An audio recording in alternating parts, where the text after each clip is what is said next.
अस्सलाम वालेकुम, this is Faisal from stock बाज़ार मुनीर खनानी सिक्योरिटीज़। जो लोग पहली दफ़ा वीडियो देख रहे हैं उन्हें बताते चले कि इस वीडियो में आज के दिन पीएसएक्स की परफॉर्मेंस, स्पेशली जो हमारा बेंचमार्क है केसी 100 इंडेक्स, उसकी परफॉर्मेंस, उसमें शेयर्स किस सेक्टर में अच्छी परफॉर्मेंस रही, कहाँ प्रेशर था, उसका थोड़ा सा जिक्र करते हैं, वॉल्यूम्स की बात करते हैं, रिजल्ट्स की बात करते हैं, आने वाले दिनों में क्या चीज़ किस सेक्टर में बेहतरी हो सकती है, कहाँ प्रेशर हो सकता है, उसकी बात करते हैं और एक छोटा सा रिव्यू देते हैं।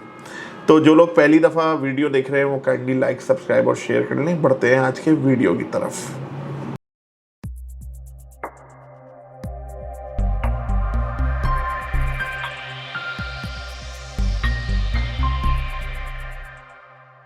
23 फरवरी मार्केट ने डाउन साइड जो पकड़ी है तो रुकने का नाम ही नहीं है। पहले एक्सपेक्टेशंस थी कि जी 1,77,000, 1,73,000, 173,000, लेकिन मार्केट ने आज तमाम चीज़ों को तोड़ा। और एक चीज़ का जिक्र करेंगे, कोई क्लेम नहीं करेंगे कि हमने ये लेवल्स दिए थे, वो लेवल्स दिए थे, लेकिन जो सुबह का एनालिसिस था उसमें रेजिस्टेंस की बात की गई थी कि 174,500 पे रेजिस्टेंस लगती है। आज की जो रेजिस्टेंस है वो 174,336 पे ही है, यानी हाईएस्ट पॉइंट, और वहाँ से जो मार्केट गिरी काफ़ी गिर गई। इतनी एक्सपेक्टेशंस नहीं थी। 1,70,000 से 1,169,000 के पास उम्मीद थी कि मार्केट बाउंस बैक कर सकती है, लेकिन ये जो फॉरेनर कॉरपोरेट सेक्टर में सेलिंग आई हुई है उन लोगों की तरफ से, फॉरेन कॉरपोरेट जो हैं वो सेल कर रहे हैं, वो रुकने का नाम नहीं ले रही। फ्राइडे के दिन की अगर हम बात करें तो सिर्फ 197 मिलियन डॉलर्स की सेलिंग फॉरेन कॉरपोरेट्स की तरफ थी स्पेशली इन सीमेंट सेक्टर, जिसमें पायनियर सीमेंट के ऑफ मार्केट शेयर्स भी ट्रेड हुए थे। आज की अगर बात करें हम सबसे पहले, तो मार्केट में वॉल्यूम रहा 245 मिलियन केसी 100 इंडेक्स में, और केसी ऑल में ये रहा सिर्फ 533 मिलियन, यानी कि वॉल्यूम्स तकरीबन आधे हो चुके हैं। मार बहुत पड़ रही है लेवल्स के हिसाब से। अगर हम इंडेक्स को देखें और आज यहाँ पे हम अगर प्राइसेस का मवाजना करें तो प्राइसेस मेरे अंदाजे के हिसाब से, इसके ऊपर हमारी टीम रिसर्च भी कर लेगी, 1,20,000, 1,25,000 के वक्त जब इंडेक्स था उन रेट्स पे शेयर के प्राइसेस आ चुके हैं।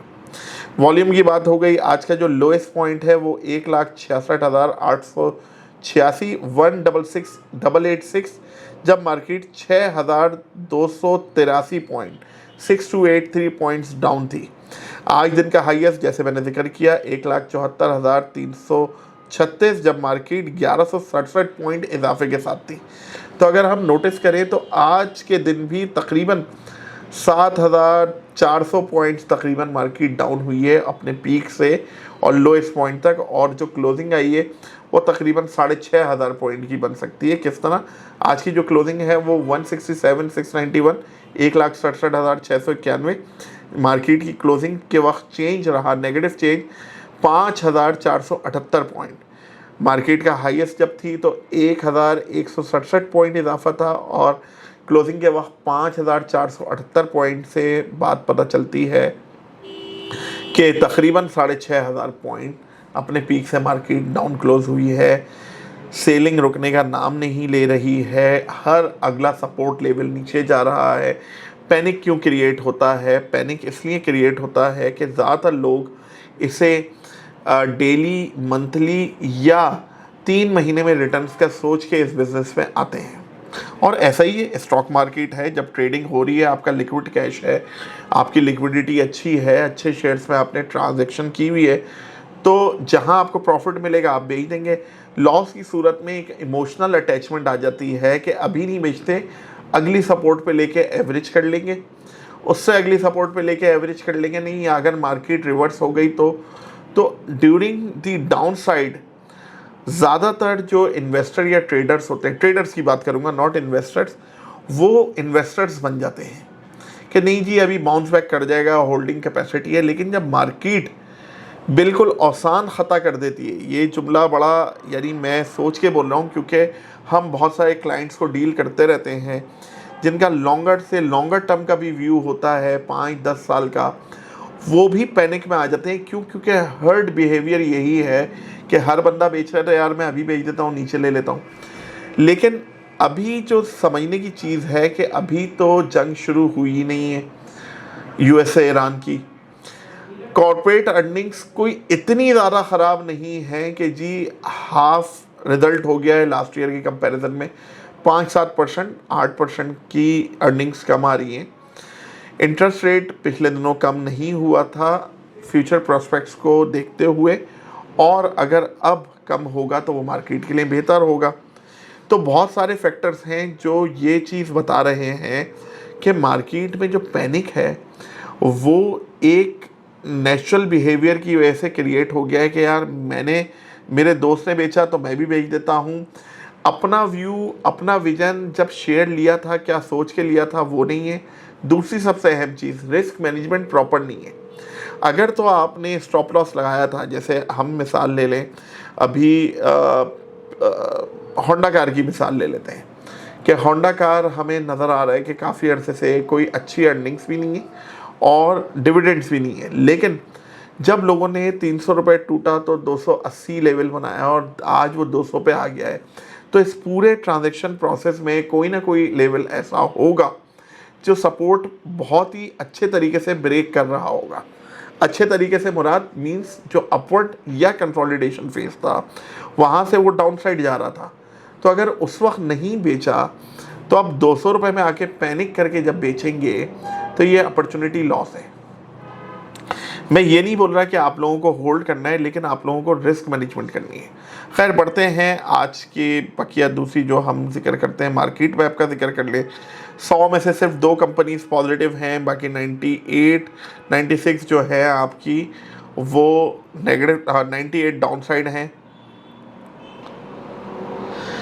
कोई ऐसा शेयर नहीं है जिसे मार नहीं पड़ रही हो। डीजी का रिजल्ट आया था, उसके ऊपर भी जिक्र कर लेते हैं। अर्निंग्स बेहतर हुई हैं लेकिन फिर भी जो है वो डाउन साइड रहा। बैंकिंग सेक्टर जो हम ये मिज़ान बैंक पे अभी मैंने कर्सर रखा हुआ है, 464 रुपये पे आया हुआ है और 480-90 पे ये बहुत ही लुक्रेटिव लग रहा था और 600 रुपये की बातें थी। अभी जो बैंक ऑफ पंजाब 30 रुपये पे आ चुका है, 36 रुपये में ऐसा लगता था कि जी 44 रुपये और 45 रुपये हो जाएगा।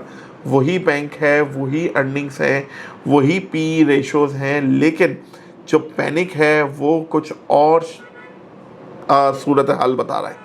TRG 52 रुपये के पास आ गया। कोर्ट का केस है, ये मसला हल हो जाएगा।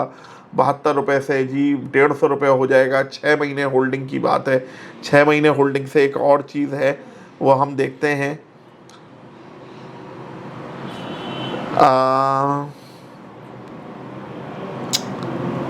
इधर मुझे नज़र नहीं आ रहा। हेस्कॉल है।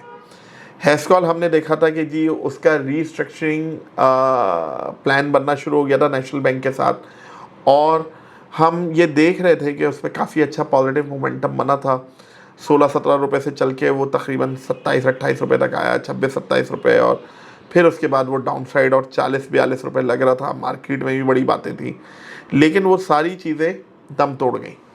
अब ये पैनिक सेलिंग होती है, और इसी वक्त जो हमेशा से इस इंडस्ट्री में जो ये कैपिटल मार्केट, इक्विटी मार्केट्स हैं, आपकी फॉरेक्स मार्केट है, कमोडिटी मार्केट है, ये ट्रेडिंग के शोबे में हमेशा हमें जो नंबर मिला है वो 8 से 10% या मैक्सिमम 15% का मिलता है जो लोग सक्सेसफुल होते हैं, और ये वही होते हैं जो पैनिक नहीं करते हैं। इधर एक शेयर मुझे नज़र आ रहा है, मैं पर्सनली जिक्र कर देता हूँ। ट्रीट मुझे काफ़ी पसंद है, इसकी बुक्स मैंने पढ़ी हुई हैं, नंबर्स काफ़ी अच्छे हैं, लेकिन ये भी 35 रुपये से और 24 रुपये आ चुका है। 11 रुपये की डाउन साइड है। 11 रुपये मायने रखते हैं। पार्क इलेक्ट्रॉन की अगर बात कर लें, टेस्ला और बहुत सारी चीज़ों की बातें चल रही थी, 64 रुपये से 48 रुपये आ चुका है। तकरीबन ये 16 रुपये का डाउनफॉल है, और अगर 16 रुपये देखें तो हम ये कमोबेश 25% डाउन साइड बन जाती है, बिल्कुल फ्लैट 64 रुपये से। ये 25% की डाउन साइड आ गई, तो जब ये गिरना शुरू हुआ था उस वक्त नहीं बेचा, तो अब 25% डाउन साइड आने के बाद बेचना ज़्यादा समझदारी की बात नहीं है। अगर दूसरी साइड में बात करूं तो समझदारी हो भी सकती है कि हो सकता है कि यही आपको 40 या 35 रुपए में मिल जाए। अब ये जो पूरा रिस्क एपेटाइट और मैकेनिज्म होता है ट्रेडिंग का, ये ट्रेडर को खुद डिसाइड करना होता है। मैं लाख आपको मशवरा दे दूं कि यार अब इसकी सपोर्ट टूट गई है, आप इसे बेच दें, और आप इमोशनली अटैच होकर नहीं बेचें और फिर 42 रुपये में सोचें कि अब क्या करना है, तो वो ज़्यादा ख़तरनाक सूरत हाल होती है। डिसीजन जिसके पैसे होते हैं उसी को लेना होता है। मैं अक्सर अपने ग्रुप में मिसाल देता हूँ कि अगर आप अपने पैसे का या अपने बच्चे के बारे में मशवरा किसी और से कर रहे हैं, तो हो सकता है वो आपको दे रहा हो मशवरा, लेकिन लॉस की सूरत में या बच्चे को किसी नुकसान की सूरत में उससे सॉरी कर सकता है। असल दुख उसी को होता है जिसका पैसा या बच्चा होता है। तो अपने डिसीजन आपको खुद लेने हैं। ऑब्वियसली मार्केट में एक्सपर्ट्स हैं, हम भी आपको मशवरा देते हैं और मशवरे की कुछ बेसिस होती हैं, लेकिन अगर स्टॉप लॉस है तो स्टॉप लॉस हिट होना चाहिए। अगर आपको एवरेज करने की सहूलत है तो एवरेज करना चाहिए। फिर या तो आप अपने एक्सपर्ट या एडवाइज़र की बात सुनेंगे या फिर आप अपनी मर्ज़ी करेंगे। ये बीच का रास्ता है ना, इससे मामलात ख़राब हो जाते हैं।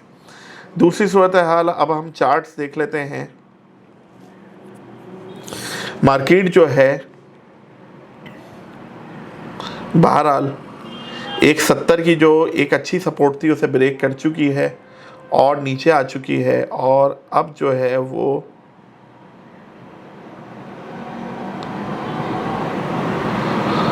मार्केट में हालात काफ़ी नाजुक नज़र आ रहे हैं फिल वक्त चार्ट्स को देखते हुए।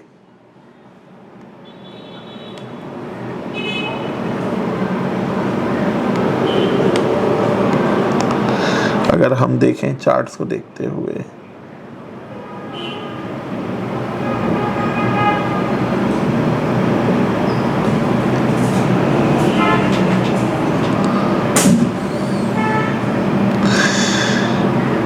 एक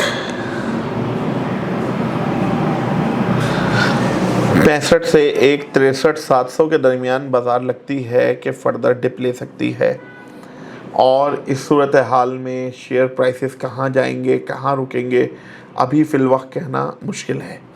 जो लोग शॉर्ट सेल करते हैं उनके लिए तो बड़ी ईद का समा होगा, लेकिन जो लोग होल्डिंग करके बैठे हुए हैं उनके लिए इस वक्त थोड़ा टफ़ टाइम है। Tough time in the sense कि जी आपके सामने आपके एसेट की वैल्यू डी वैल्यू हो चुकी है, डाउन हो चुकी है, लेकिन आपने वो लॉस अभी बुक नहीं किया, ये रियलाइज लॉस नहीं है। हमने बहुत सारी मिसालें देखी हैं, हमने पीएसओ को भी देखा कि कई दफ़ा 480-82 टच करके नीचे आता था, 450 और वापस ऊपर जाता था। अभी सूरत हाल है तो थोड़ी सी मुख्तलिफ, लेकिन मार्केट जब ऊपर जाती हैं और फिर उसके बाद करेक्शन लेके नीचे आती हैं तो फिर भी दोबारा ऊपर ही जाना होता है। इन दी लॉन्ग रन अगर हम देखेंगे इंडेक्स में ऊपर जाना होता है, और इंडेक्स कैसे ऊपर जाता है, जब पर्टिकुलर शेयर प्राइसेस जो इंडेक्स को कंपोजिशन में होती हैं लेके ऊपर जा रही होती हैं वो शेयर प्राइसेस, तो इंडेक्स भी ऊपर जा रहा होता है। तो मींस शेयर प्राइस ऊपर जाएगी तो इंडेक्स ऊपर जाएगा, ये एक written on the wall truth है। तो इस वक्त बेहतरी ये है कि आप अपने रिस्क एपेटाइट को मैनेज करते हुए सोचें कि आपको फर्दर होल्डिंग करनी है या अभी बेच के नीचे लेना है। हो सकता है कि आप बेचें और मार्केट वहाँ से रिवर्स ले ले तो और दुख होगा। बेहतर यही है कि अपनी रिस्क और मनी मैनेजमेंट के हिसाब से डिसीजन लें। मार्केट में जो कंपनीज़ हैं जो पहले आपको लग रहा था कि जी अभी भी अपने जो अगर हम बात करें रीजन में, साउथ ईस्ट एशिया रीजन में सबसे कम पी पे ट्रेड हो रही हैं, मार्केट का ये स्ट्रक्चर कम है, तो वो फर्दर कम हो चुका है, मींस अपॉर्चुनिटी और क्रिएट हो चुकी है। तो मार्केट में वॉल्यूम कम है, रमज़ानों में शायद ऐसी चले, और जब तक यूएस से और ईरान सेटल नहीं हो जाता नई बाइंग से अभी थोड़ा सा परहेज़ करें। एवरेज करने के लिए 10, 20, 15% आप ऐड कर सकते हैं। फर्दर पोजीशंस बहुत ज़्यादा ओवर पोजीशन इस्तेमाल ना करें, मार्केट इंशाल्लाह बेहतर होगी। जो लोग शॉर्ट सेल करते हैं वो शॉर्ट सेल कर सकते हैं, क्योंकि मार्केट में अभी भी फर्दर 4-5 हज़ार पॉइंट का इनिशियली डाउनसाइड नज़र आ रही है, इससे ज़्यादा भी हो सकती है। तो कहने का मकसद ये है कि सिर्फ़ और सिर्फ रिस्क और मनी मैनेजमेंट ही आपको इस बाज़ार में इन दी लॉन्ग रन जितवाती है। अकाउंट ओपन करने के लिए या अपना अकाउंट ट्रांसफ़र करवाने के लिए, ताकि आप ग्रुप का हिस्सा बन जाएं, दिए गए नंबर पर रब्ता करें। शुक्रिया।